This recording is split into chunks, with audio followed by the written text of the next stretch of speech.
Usually people think of placements in terms of a tutor having a number of placements available and a number of students and slotting those students into the available placements. And that isn't how we work here.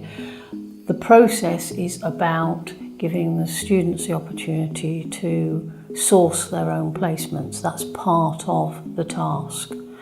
So they start off with a learning agreement, which is precisely what it says. It incorporates aspects of learning, but it's also an agreement between the student and the tutor. And as part of that, they design and plan their placement. They make all the contacts with prospective employers, and they design a rationale. They come up with a rationale of why that particular placement fits into what we call the writer's world. And as we're completely surrounded by text in the modern world, that can be almost anything. As part of that, they plan when they're going to do the placements, how they think it's going to work out. And then when they're actually on placement, they keep a journal. And in that, they keep a record of what they do and how that's differed from what they imagined it to be like, what was in their learning agreement. That journal forms the basis of the placement log, which is the second major assignment. When the placement is completed, they then go on to reflect on the experience and discuss what they've learned from it, how it's affected them as writers, and how it's affected their view of themselves within the writer's world.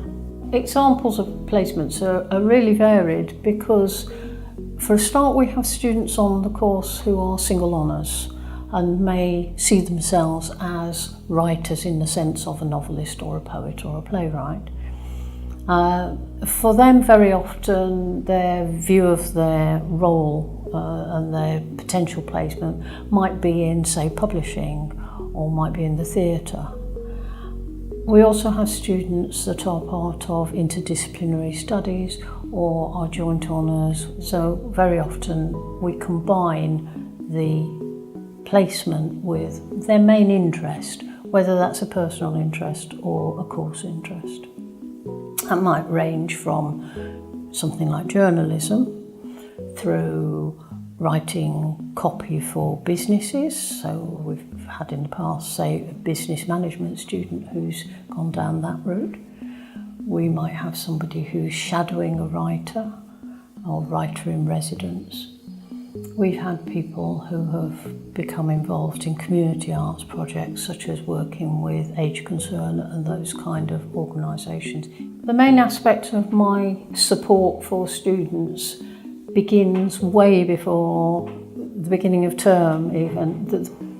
The prior year, I'm always talking to students that are going to be taking the placements unit the following autumn. My experience is that the best results generally come from students who come to class in the autumn with a fairly good idea and sometimes a clear plan of what they're going to do and what they want to do with their placements.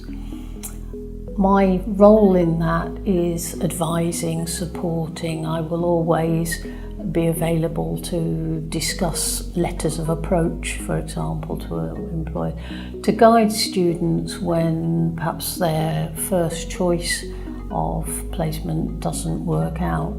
At the end of the course, these are going to be creative writers.